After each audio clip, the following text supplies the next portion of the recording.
भारत के मुख्य न्यायाधीश जस्टिस श्री डी.वाई. चंद्रचूड़ जी, केंद्रीय कानून मंत्री श्री किरण जी, जस्टिस श्री संजय किशन कौल जी, जस्टिस श्री एस. अब्दुल नजीर जी, कानून राज्य मंत्री Shri SP. Singh Baghel ji, attorney general R. Venkataramani जी, सुप्रीम कोर्ट बार एसोसिएशन के प्रेसिडेंट श्री विकास सिंह जी, सभी उपस्थित न्यायाधीशगण, सम्मानित अतिथिगण, देवी और सज्जनों, नमस्कार। आप सभी को और सभी देशवासियों को संविधान दिवस की हार्दिक शुभकामनाएं। 1949 में ये आज का ही दिन था जब स्वतंत्र भारत ने अपने लिए एक नई भविष्य की नींव डाली थी। इस बार का संविधान दिवस इसलिए भी विशेष है क्योंकि भारत ने अपनी आजादी के 75 वर्ष पूरे किए हैं। हम सभी अमृत महोत्सव मना रहे हैं। मैं आधुनिक भारत का सपना देखने वाले बाबा साहब आम्बेडकर समेत संविधान सभा के सभी सदस्यों को, सभी संविधान निर्माताओं को आदरपूर्वक नमन करता हूं। बीते 7 दशकों में संविधान की विकास और विस्तार यात्रा में लेजिस्लेचर, जुडिशरी और एग्जीक्यूटिव के अनगिनत लोगों का भी योगदान रहा है। मैं इस अवसर पर देश की ओर से उन सब के प्रति कृतज्ञता व्यक्त करता हूं। साथियों, आज 26/11 मुंबई आतंकी हमले का दिन भी है। 14 वर्ष पहले जब भारत अपने संविधान और अपने नागरिकों के अधिकारों का पर्व मना रहा था, उसी दिन मानवता के दुश्मनों ने भारत पर सबसे बड़ा आतंकवादी हमला किया था। मुंबई आतंकी हमले में जिनकी मृत्यु हुई, मैं उन्हें अपनी श्रद्धांजलि अर्पित करता हूं। साथियों, आज की वैश्विक परिस्थितियों में पूरे विश्व की नजर भारत पर है। भारत के तेज विकास, भारत की तेजी से बढ़ती हुई अर्थव्यवस्था और भारत की मजबूत होती अंतर्राष्ट्रीय छवि के बीच दुनिया हमें बहुत उम्मीदों से देख रही है। एक ऐसा देश जिसके बारे में आशंका जताई जाती थी कि वो अपनी आजादी बरकरार नहीं रख पाएगा, जिसके बारे में कहा जाता था वो बिखर जाएगा, आज पूरे सामर्थ्य से अपनी सभी विविधताओं पर गर्व करते हुए यह देश आगे बढ़ रहा है। और इन सब के पीछे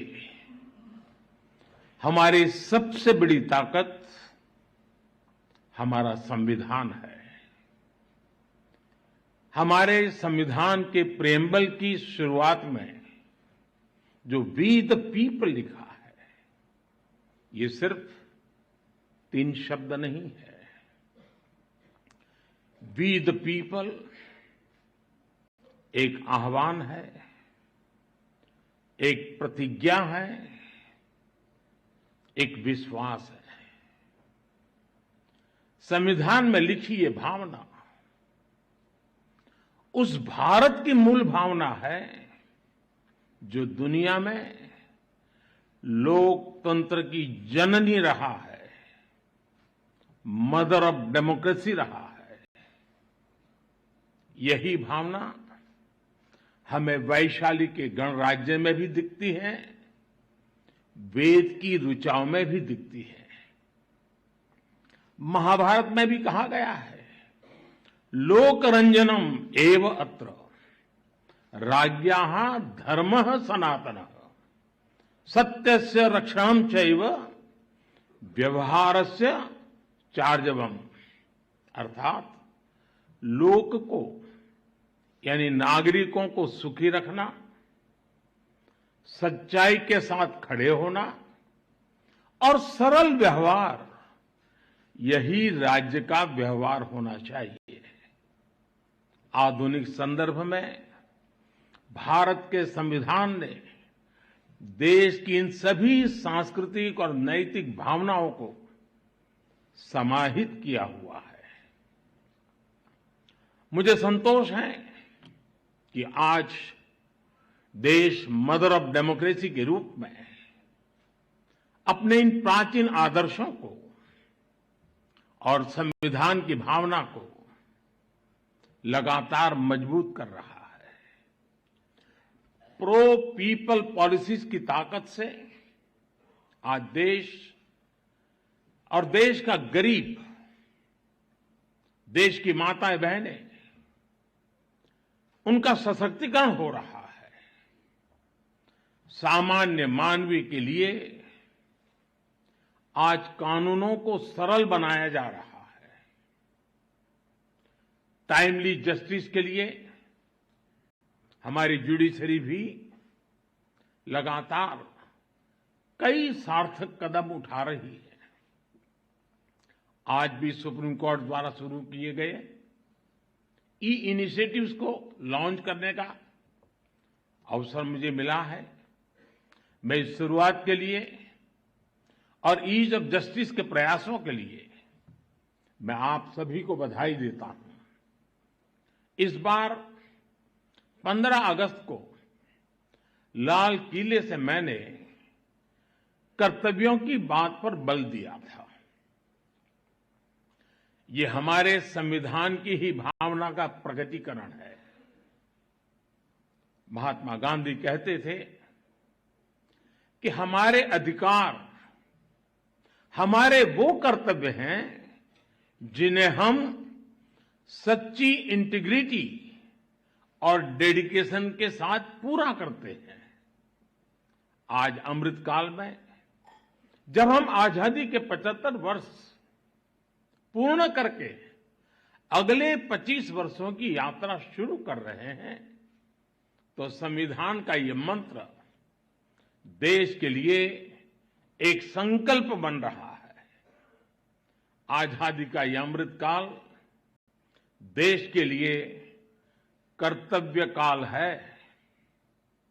चाहे व्यक्ति हो या संस्थाएं, हमारे दायित्व ही आज हमारी पहली प्राथमिकता है।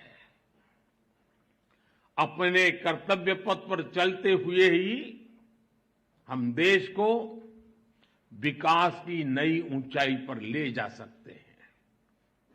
आज भारत के सामने नित नए अवसर बन रहे हैं। भारत हर चुनौती को पार करते हुए आगे बढ़ रहा है। एक सप्ताह के बाद भारत को G20 की प्रेसिडेंसी भी मिलने वाली है। ये बहुत बड़ा अवसर है।